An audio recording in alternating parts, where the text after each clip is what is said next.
Mga kapatid, magandang araw sa atin lahat mga kababayan saan man panig kayo ng daigdig naron. Dito na naman tayo sa another episode ng ating vlogs, Badong Aratilis po.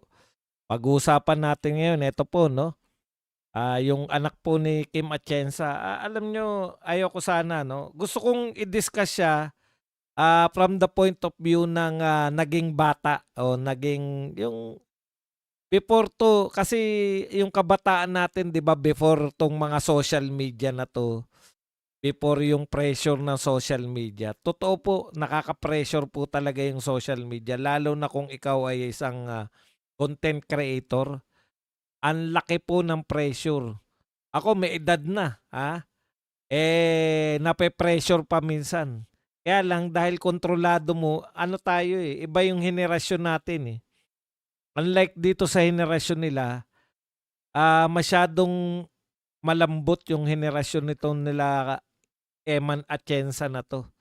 Na unlike sa'tin 'no, talagang grabe 'pag na-survive mo yung kabataan natin, 'di ba? Yung kabataan natin inihahanda tayo para sa tunay na mundo, eh. Yun yung tingin ko, eh. Pagkakaiba ng mga kabataan ngayon sa kabataan yung tayo 'no. Pang-tunay na mundo tayo, eh. Sige mamaya tatalakayin natin 'yan, yung take ko naman diyan.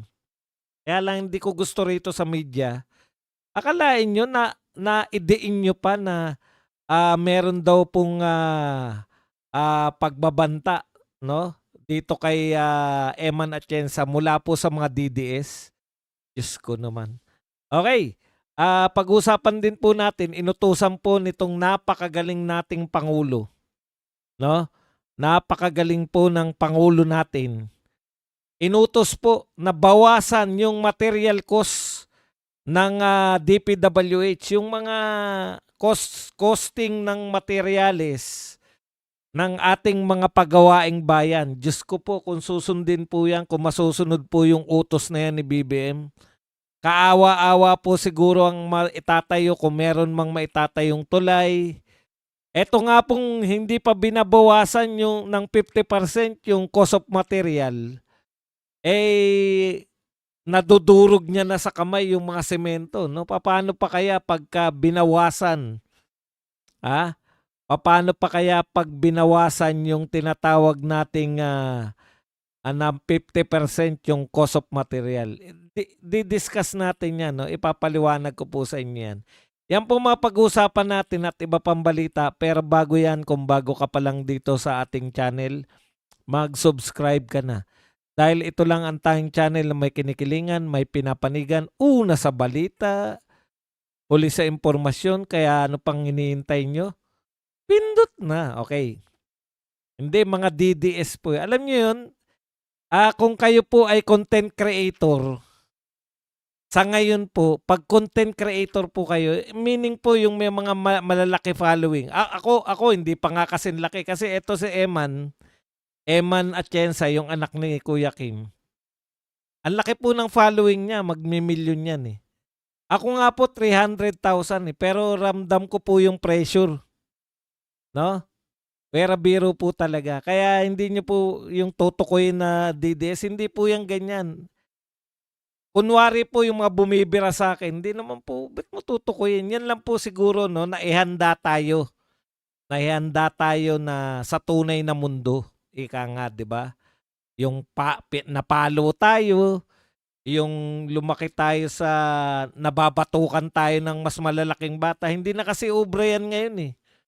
Sa panahon po kasi natin may mga hierarchy maski sa mga laro, 'di ba? Na pwede kang batukan ng ewan ko lang, sa squatter, 'di ba? Kami squatter kami. Yung malalaking bata maglalaro sila ng basketball, hindi lang kayo simple, "Oh, kami na maglalaro." Babatukan pa yung isa sa inyo, 'di ba? "Oh, tama na kayo riyan." Pak! Napaka-normal po sa'tin nun yung tinatanggap natin. Yun talagang yung batok po na yun po yung tunay na mundo na may mga mas malalaking tao, 'di ba? Tapos magi-giveaway ka dahil ikaw ay mas nakakabata. Yun po yung meaning nung batok, eh, hindi naman po yung binatukan ka dahil gusto kang ano, utasin, eh, 'di ba? Yung pagbatok sa'yo, bahagi yan nung kinalakihan natin, eh. Nakukuha niyo po?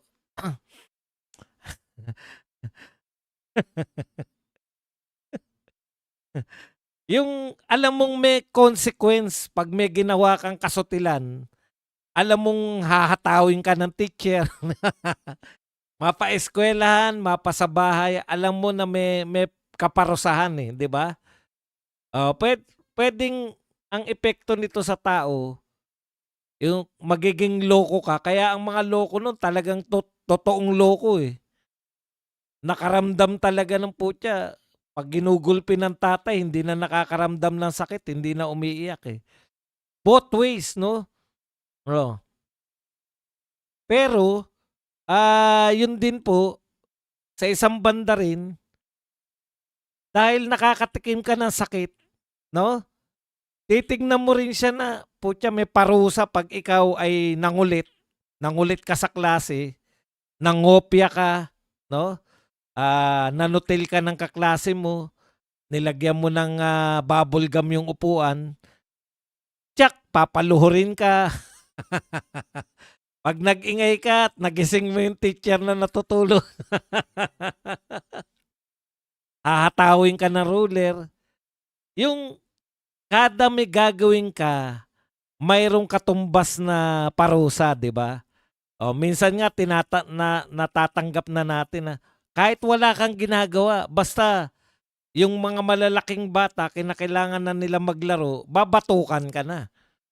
Oh, yun yung sinasabi natin na hindi man nararapat sa pamantayan po ng mga dilawan.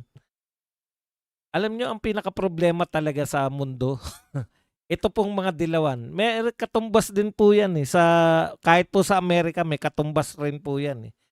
'Yan po yung mga nagdala yung tinolerate nila yung mga, ako gusto ko yung mga trans. Ayan, pauso 'yan ng sobrang paggalang. Ikaw gusto mo, anong gusto mo?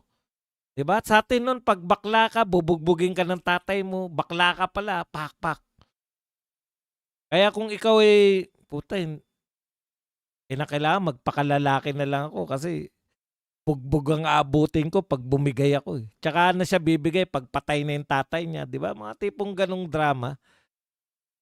Ah, ang dami pong bata ngayon lalo na yung lumaki sa social media, hindi na nila naranasan yung mabuhay ba sa tunay na mundo. Eto pa isa, yung bullying.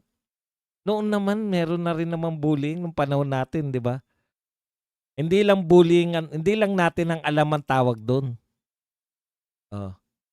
'Pag ikaw ay pangit, puta pangit ka talaga, dalawa lang ang puwede mong gawin, is either tanggapin mong pangit ka o pagkaperahan mo yung pagiging pangit mo. Eh, putyang ngayon, alam mo ng pangit, alam mo ng mataba. Hindi ka puwedeng sabihan ng mataba ka dahil, body shaming. Hindi ka puwedeng sabihing pangit ka dahil kung ano mang shaming, hindi ka inihahanda. 'Di ba sa'tin napaka-normal. Eto, medyo ano lang kasi total pinag-usapan naman natin si Atienza. Hindi ba sa atin 'pag sinabing 'pag may bukol ka dito, ano palayaw mo? Bukol. 'Pag ikaw ay, nahulog mula sa pag-akyat mo sa mangga, tapos siyempre makokomang ka, 'di ba? Dadalhin ka sa albularyo, lalagyan ka ng ano, nung, kahoy ng albularyo. Habang buhay ka na ang tawag na sa'yo komang. Maaaring masakit ngayon hindi mo puwedeng sabihin 'pag medyo saliwa yung mata mo, kahit nga banlag ka lang, eh, magiging doktor ka na, 'di ba, Doc? Oh, Doc kasi dokling ka. Mike, Mike It Happen, thank you very much sa $199 na pangkape. Ako sa tingin ko etong mga bagay nito, eto yung tunay na mundo, eh, 'di ba? Ito yung ito yung tunay na mundo na 'pag may bukol ka tatawagin kang bukol. at hindi ka na dapat masaktan. Kung nagtatawanan sila 'pag tinawag kang bukol, pati ikaw nakikitawa ka na rin. Babawian mo na lang sila. O bukol nga ako, ikaw naman tinga. Minsan lang 'yun na nakabuga lang ng may tinga yung kaklase mo. Ang tawag na sa kanya ngayon tinga. O nakita niyo yung isang kaklase niyo na may tutuli, yan hindi nakapaglinis. Habang buhay na ang tawag dun sa kaklase niyo luga. Yun po yung 'pag maitim ka ano tawag sa'yo? Nognog. Kaya na ano na tayo, 'di ba? Ganun ganun tayo pinalaki. Yun yung henerasyon natin, eh. Yan talaga is either mabubuhay ka, tatanggapin mo na bukol ang tawag sa'yo, tatanggapin mo na nognog ang tawag sa'yo, tatanggapin mo na dokling, ikaw si dokling, magmula ngayon ikaw si dokling. Tatanggapin mo kasi ito ang realidad. Tuling ako, eh, kaya ang palayo ko dokling. O katulad niyan, minsan ka lang natuluan ng uhog. Siyempre mga bata tayo, 'di ba? Ang palayaw mo na 11. O kasi bakit 11 may uhog? Eh siyempre 'di ba 11 'yun, 1-1, 11. Hmm. Yan 'yun eh, 'pag medyo ngongo, 'di ba? Si ngongo, puta habang buhay na yan kahit pinatahi niya na, maayos na siya magsalita, 'di ba nagagamot 'yun, hair clip? Hair clip ba tawag do'n? Oh. Habang buhay na ang tawag sa'yo ngongo, may variation na lang 'yan. 'Pag ikaw ay naging ano, gumanap ka na dato sa isang, sa isang play niyo sa eskuwelahan at ngongo ka, kaya habang buhay ang tawag sa'yo datungo. Bakit datungo? Eh, kasi ngongo 'yan, eh. Bakit dato? Oh, alam niyo na. 'Yun po 'yun, eh. Mata, 'di ba? Ang daming pangalan, mata. May mga kirat. Oh. Kaya kung dalawa kayong kirat, sa pangalan nagkatalo 'yun. Edi Kirat tsaka si Boy Kirat. O parehong kirat 'yan. Tatawanan natin pero tinatanggap natin ito yung realidad ng mundo, 'di ba? Yun, eh. Ngayon ang mga bata ngayon bawal mong yung nauso papatulpo ka. Sa eskuwelahan bawal ng pagalitan yung mga bata, kaya yung mga bata ngayon napakakukulit. Bawal mo sigawan, puta sabi ko hindi, mali yung pag-intindi niyo, puwede niyong pagalitan ng bata. Yan ang sinasabi ko, eh, bawal niyo lang sasaktan. 'Pag hindi niyo pinagalitan 'yan,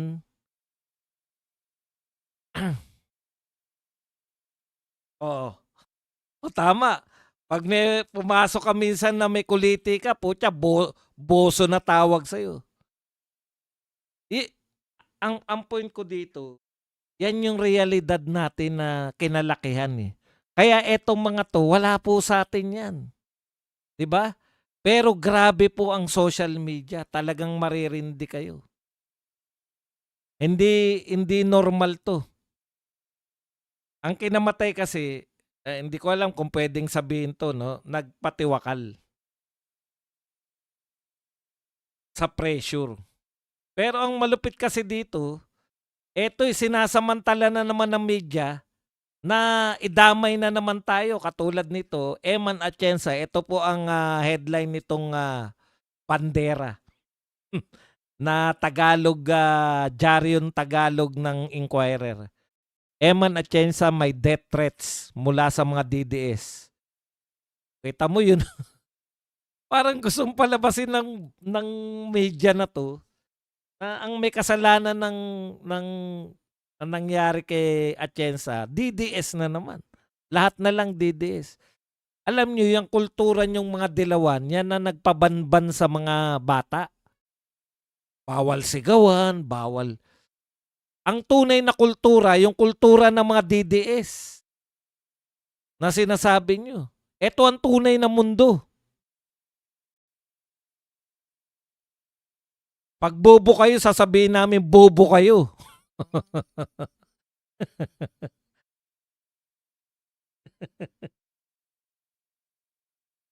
Marami po, sana hindi po magtuloy-tuloy yung ganitong trend 'no, kasi matatatag po ang mga Pilipino, eh. Ako sa tingin ko, puwede rin naman yung ano, puwede kasi hindi po problema 'yan, ang dami ko pong alam niyo ba yung problema, isa sa problema nito ni Atienza? Yung sinasabi niya na yung pinoproblema niya yung ganda niya, yung itsura niya. Yan ba pangit pa sa inyo yan? Yang itsura ng bata na yan, pangit pa ba yan? Putya pumunta kayo sa'min, naku. Ngayon po, ang dami na pong pangit na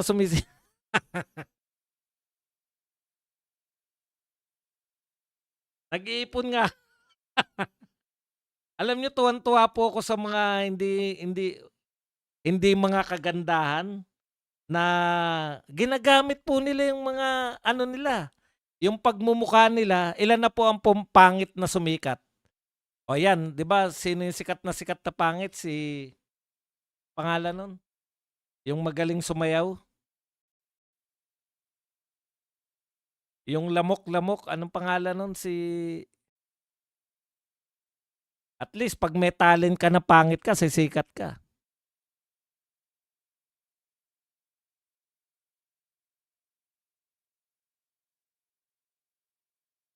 Ang point ko dito, etong mga bata, 19 anyos, nagti-TikTok, sumikat sila, pero hindi po nila kaya yung ano, yung mga laki po sa mahirap, eh. Yun yung problema, eh. Sa mayaman, pinoproblema nito ni Atienza yung itsura niya. Oh. Siguro napapangitan siya kumpara sa mga kapwa niya mayayaman. Pero sa atin po, ilan lang yung gwapo't maganda talaga, 'di ba? Public school tayo, eh.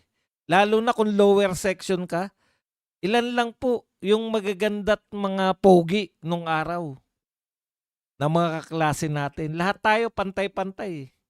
Si Wamos. O, 'di ba si Wamos? Maraming maraming sumikat na may talent. Uso na, eh. Hindi po sila nasasaktan. Ngayon ginagamit po nila. Tignan niyo yung pangit na naging pogi, nalaos, si Sanderford. Kaya ako, ang tingin ko rito, naa-adapt natin yung ano, masyado na na-adapt natin yung western culture. Dati pa po, tignan niyo yung mga artista natin dati. Pugo, Togo, Tugak, Pugak. Pangalan pa lang gusto mo ng batukan, eh, 'di ba? Yun yung mga artista natin, eh. Chichay, Aruray, Bentot. Lumaki po tayo ng ganun, eh. Yung culture po ng Pilipino, ganun po talaga. May mga ah, may mga pangit, may konting maganda, tapos ang katutak na pangit, sangkaterbang pangit. Yun yung nagpapasaya sa atin. O kaya yung pag-adapt natin dito sa culture ng dayuhan, yan, ganyan po ang tendency, 'di ba? May termino sila diyan, mental health. O yun, mental health. Sa'tin naman wala naman yung mental health na yan. Pinabababa natin, hindi tuloy nakaka-cope yung mga hindi tuloy wala na silang survival skills tuloy.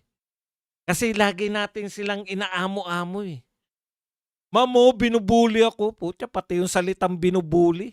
Yung bubulihin, talaga naman saliwa mata mo.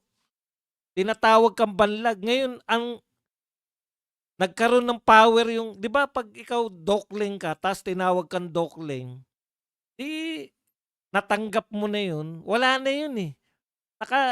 Another phase na yun, eh, ng buhay mo.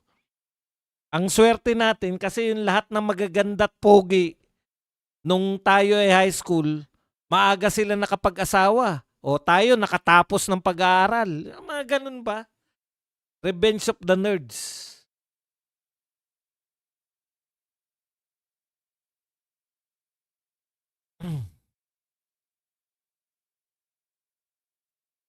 Yang mga mental health hindi po uso sa'tin 'yan, eh, 'di ba?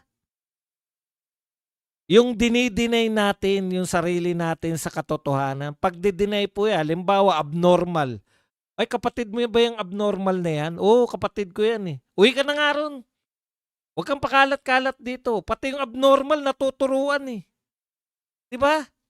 "Babatukan kita, uwi ka na ro'n, punta ka na ro'n, matulog ka na." May kapatid na abnormal, "Kapatid mo ba yang abnoy na 'yan?" "Oo kapatid." "Uwi ka na, uwi." Concern yung kapatid. Pinatukan niya na, pinauwi. Concern siya kasi ayaw niya na pinaglalaruan ng mga ano, ng mga kalaro niya yung kapatid. 'Di ba concern yun, eh. Kaya niya binatukan para umuwi. Kita mo yung mga abnormal mga abnoy nun, naroon lang, nanonood lang sa ano, 'di ba? Nanonood lang sila. Eh, putya yung mga iba lang tinawag, eh. Ay ano 'yan, special child, eh. Ang dalas ko nakakita lalo na sa BGC. Putya may biglang nagwawalang bata, sa isip-isip ko lang, bakit hindi niyo paluin yung bata na 'yan ng ano, ang ano nila, "Ay, 'di ka na rito baby," ilalayo lang ni mommy. Naku, ang layo na pero dinig mo, nagwawala. Kahit ba abnoy 'yan, eh. Puwede mo rin paluin mo yung abnoy, matututo. Putya, 'yan ang hindi ko puwedeng gawin, magwala. Eh, tinanggap natin ang lahat, eh. Tinatanggap natin, ang tawag natin sa bobo ano, slow learner. Puta sa'tin nakaka-cope up yung bobo. Nung panahon namin, alam niyang bobo siya.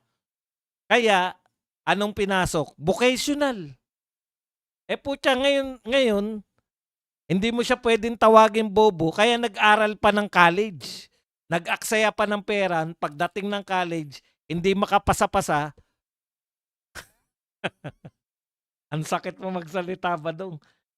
Gano'n kasi tayo noon, eh. Ayun, liberals pala ang tawag sa kanila, 'di ba? Liberals sa ibang bansa. 'Yan yung mga nagpauso ng mga maging mahina ang mga nilalang. Biruin mo, bakla ka, iihi ka sa mga babae dahil gagayahin mo yun sa US, eh. Siyempre itataboy ka ng janitress. Iiyak ka ngayon, sa social media, "Ay, hindi ako pinapasok.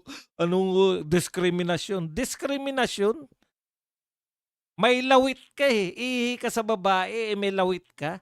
Tapos sasabihin mo diskriminasyon? Gawin mo sa SM 'yan. 'Wag dun sa mga class na mga CR. Sa SM mo gawin 'yan. Yung maraming nakapila dun, yung maraming naghihintay na boyfriend at asawa. Pumasok ka, dun ka pumasok sa SM, sa CR ng babae. Lalaki ka, ipagpilitan mo. Ewan ko kung hindi ka mabugbog dun. Papasok sa mga sosyal na CR. Putya, si CR ako, eh. Kawawa naman ako. Yan yung mga pinauso sa'tin. Hindi ko po sinisisi 'no. Tinitignan ko po siya culturally, hindi tayo 'yan, eh. Ang mga Pilipino kumakain tayo ng aso, eh. Kumakain nga tayo ng aso lalambot pa ba tayo?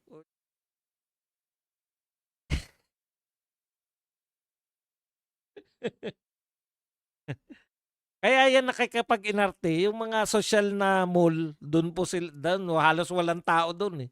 Sila lang ng ano, eh, sila lang ng janitress dun. Yun yung sinasabi natin na nagpapauso kayo ng kultura na hindi bagay sa mga Pilipino. Pero sa totoo lang etong, social media, tama yan, eh. Eto talaga naniniwala ako diyan na social media pressure. Grabe po, grabe. Kung kayo po mahina-hina po loob niyo, eto, punta kayo sa Facebook ko. Yung, Badong Aratilis, ano ba yung Facebook ko? Badong Aratilis, TV yata. Badong Aratilis. Grabe dun. Wala nang ginawa ang mga tao ron kundi banata. Eto na naman 'tong matandang Badong. "Badong, magkano kinita mo?" Hindi mo na lang sasagutin, eh. Minsan mawawala ka sa hulog, eh. Ano, meron lang po akong taga-post. Yun lang si Weng, yun ang trabaho niya, taga-post sa Facebook. Hindi ko na pero minsan 'pag binabasa ko, putya kawawa talaga. Paano kaya kung bata yung nagbabasa, talagang maririndi. Oh, ako nga ang tanda ko na sa mundo, eh. Nalagpasan ko na 'yan. Ang mga tawag sa akin nun dahil nakitaan ako ng kaklase ko ng tutol, eh, naging luga na ako. Lu luga ang tawag sa'yo, putang paano ka manliligaw kung ang palayaw mo luga? Saan nagsimula yun? Nakitaan ka lang ng tutol, eh. Putya luga. Ang bantot. Kahit na gaano ka kagandang lalaki basta tinatakan ka na ng luga, wala na yung gandang lalaki. Ang bantot. Kabayo, 'di ba? Ang dami pong ano sa'kin, eh. Putya may nakalaban nga, na naka nat napa-trouble kami. Magaling lang akong mang-asar, eh. Isa lang po sinasabi ko sa kanya, "Klengklong ilong, klengklong ilong." Second year high school ko. Ako ang daming tukso niya, eh, kabayo, gorilya, unggoy, puta lahat na tinukso, gilagid. Kita niyo, gilagid ako 'pag tumawa ako labas yung maitim kong gilagid, eh. Nakikita niyo pa ba akong tumawang may gilagid? Kinakailangan mong mag-adjust sa buhay. Gilagid na nga tawag sa'yo, hindi mo pa aawatin yung gilagid mo. Puta noon gilagid. Eh, kaya ako ano ko riyan, eh, napagdaanan mo 'yan 'pag na-survive mo 'yan lahat, matatag ka na, 'di ba?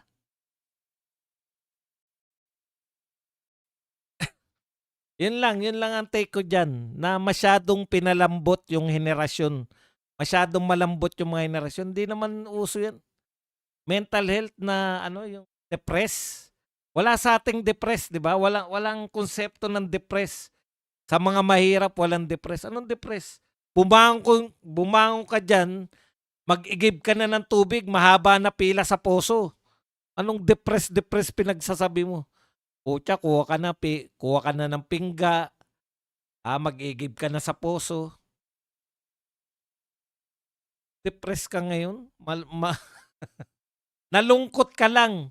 Bawal ka nga maging malungkot, eh. O umextra ka dun. Kulang sila ng ano, ng mason.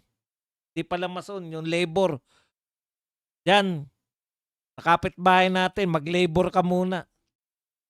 Putya, ganun po ang kinalakihan natin. Taga ang palayaw ko, di ba? Yan yung sinasabi natin. Sila, ang gaganda na nila, magaganda kutis, maraming pera. Pero nape-pressure sila na dahil mas maganda yung iba nilang mga kaibigan kaysa sa kanila, nape-pressure sila sa itsura nila.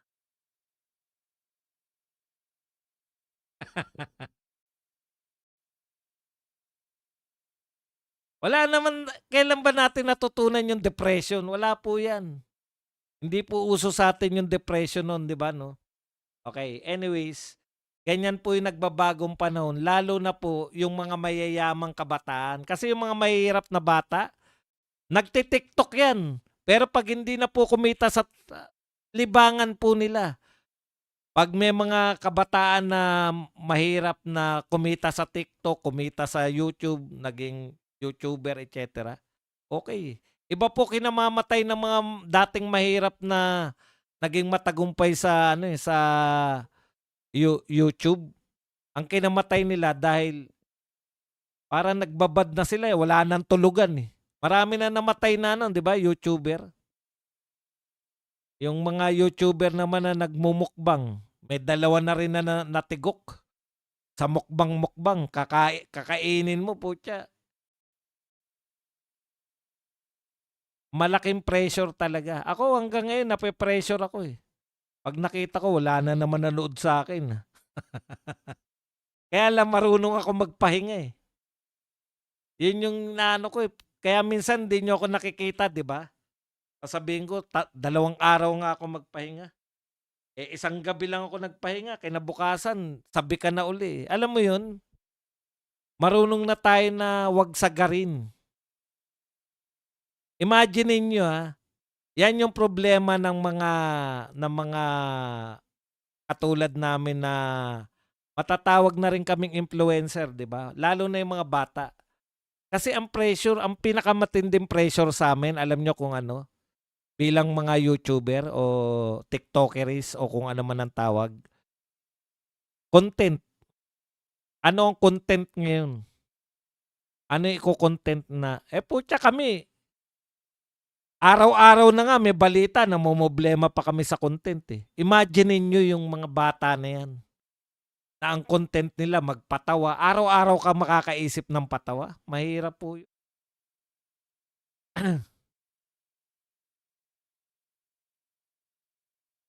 O yan ang meron tayo, 'di ba? Yun yung pagkakaiba ng Philippine culture, eh. Ang Filipino culture noon, before 'tong mga nagiging vlogger, 'pag yung mga babae may problema, "Mare," mag-aano lang, magwawalis lang, ano tayo, magtupi tayo, ewan ko kung anong ginagawa nila. Magtsitsismisan na, okey na, na-release na, 'di ba? Sa mga lalaki naman inuman lang, okey na, na-release na problema nila. Sa Amerika kinakailangan pa nila magbayad ng mga psychiatrist o psychologist para pakinggan yung problema nila. Eh, sa'tin nagagawa natin ng libre, sa inuman, "Pre, 'pag lasing na, 'di ba, pre, tema ko sa kumare mo, talaga ako tinama." Tipong gano'n. Nakaka-release kasi yun, eh. Talo si Casimero. Hindi po, tumakbo ng tumakbo yung kalaban, tapos nanalo sa ano, tinuga tayo. Siyempre sasabihin ko duga. Okey, eto po, tignan naman natin 'tong ano muna bago tayo pumunta kay BBM. Tignan niyo po yung itsura ng mga member ng ICI at tsaka ano yung sinasabi nila. Sa laki po ng problema, eto po sabi, "ICI nagimbal sa mga nauungkat." Ayon po kay retired Justice Andres Reyes, "This thing is outrageous and makes me cry that how can these people get away with 500 billion pesos?" May mga tao po na kumikita ng 500 billion. Talagang nakakagimbal, eh, na nalulungkot sila, naiiyak sila sa natutuklasan nila na kumikita ng 500 billion. Ito naman po ang sinabi ni Rogelio Singson, "I could not believe what I was hearing in terms of magnitude of the corruption, and I tried to analyze where did the system fail. It looked like it was all over." So yung nakikita po nila sa pag-iimbestiga nila, si Rogelio Singson, talagang hindi siya makapaniwala sa lawak, eh. Halos lahat, grabe ang nakawan, matindi, 'no? Pero ngayon po, bilib ka sa ano ni BBM, eh, sa survival instinct ni BBM. Ang tindi talaga. Parang wala lang sa kanya lahat, eh. Eto na yata may parang hindi hindi siya apektado, eh. Yung mga nag-iimbestiga bigat na papaanong may mga tao na kumikita ng 500 billion?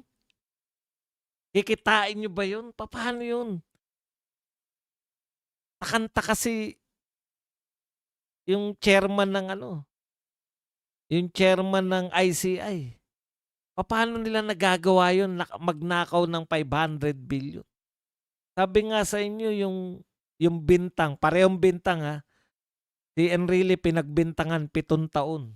Nakakuha siya ng 172 million sa loob ng 7 taon. Kay Martin ang dineliver sa loob ng 1 taon, 1 billion mahigit. So 70 years na bubunuin sa Bintang Kenrile, 70 years bago niya mabuo, bago siya makapagnakaw ng halagang 1 araw lang diniliver kay Martin. Ganun po kagrabe, no? Yun po yung antindi po ng pagnanakaw. Kaya halos hindi nila makuha kung paano sisimulan eh. Ako nauunawaan ko yung mga sinasabi nila na to eh. Kaya po dapat ang approach, hindi na po dapat yan yung sinasabi ni Azurin na from bottom to up. No? Hindi po kaya. Hindi rin po to kaya pag eto rin po ang namumuno. Kasi ang magnanakaw po, wala naman nangyayari sa atin, di ba? Hindi naman tayo napaparusahan. Uulit at nauulit yan. Nakaka-addict po yung magnakaw eh. Kung yung sugal nga, naapektuhan ka pa, nauubos pa yaman mo eh. Di ba? Naa-addict pa yung mga tao sa sugal eh. Mas malamang sa sugal ang talo. Pero nakaka-addict, yung pa kayang hamig ka ng hamig, hindi ka ma-addict. Addict na po sa pagnanakaw yung mga yan.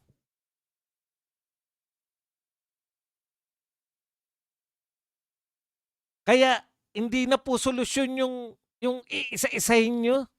Kita nyo, bukang bibig nila. Matagal po yan kasi due process eh. Matagal po yan kasi kukuha ka pa ng ebidensya eh.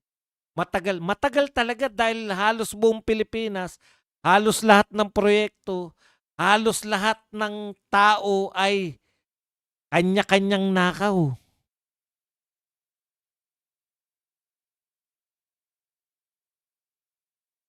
Grabe po. Sila na po nagsasabi, hindi na po nila maitago ha. Naiiyak pa eh. Naiiyak pa si Andres eh. Ano nila nagawa na magnakaw ng 500 billion? 500 billion? Kaya po dapat ang solusyon, hindi na po yung ano. Ngayon, eto si Boy Tokis, lahat, di ba? Nag-iisip talaga rin naman siya eh. Nakita niya na, ang dami niya nakikita eh. Nakita niya yung mga ghost project, 421. O pero gusto nila isa-isahin, isa-isang kaso, isa-isang case build-up. Pucha. Kahit magdoble na edad siguro ni Enrile, hindi pa rin po matatapos yan kung pa-isa-isa po. Drastic din kung ganyan na kalala, hindi na po ubra yan na kasuhan mo lang tong 5 muna, sa susunod na buwan, 10 naman, sa susunod na buwan, 30 naman. Hindi na po ubra yung ganyan eh. Dapat drastic na talaga kasi wala naman nagbabago eh. Sabi nga sa inyo, yung sugarol, naa-addict sa sugal kahit laging talo. Paano pa yung tao na kamal ng salapi? Bilyon-bilyon. Yan yung malaking problema ng Pilipinas. Halos lahat sabi ng taga-ICI. Napakalawak. Kaya hindi na po uubra yung iniisip nyo solusyon na mag-iimbestiga kayo ng per kaso. Hindi po.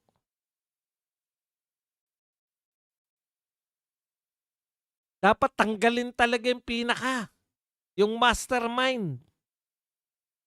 Kaya nyo ba? O ngayon, eto po. Bago. Kita nyo po kung paano tumugon ha. Nakita ni Vince Dizon. Kaya pala malaki. Isa pa sa mga nakita ni Vince Dizon, yung mga materyales na binibili. Ano po to ha? Legal ha? Pag ikaw bumili ka sa labas, sa SM, halimbawa, meron sila Ace Hardware. Bibili ka sa Ace Hardware ng mga pako, ng mga tornilyo, etc. Mas mahal yung binibili o yung nilagay ng DPWH. Ito yung presyo ng pako natin. Yung iba raw materials, mas mahal ng 50%. mas mahal ng 50%. Kaya grabe ang nakawan dahil bukod, bukod dun sa binibigay nila na katkong porsyento, kaya pala sila nakakapagbigay dahil yung tinakda nilang presyo ng pako na lang para mas maunawaan natin, o kaya semento, tinakda nilang semento mas mahal ng 50%. Kung ang semento ay 1,000, 1,500 natin binibili. Pag gobyerno ang bumili, 1,500. Diba?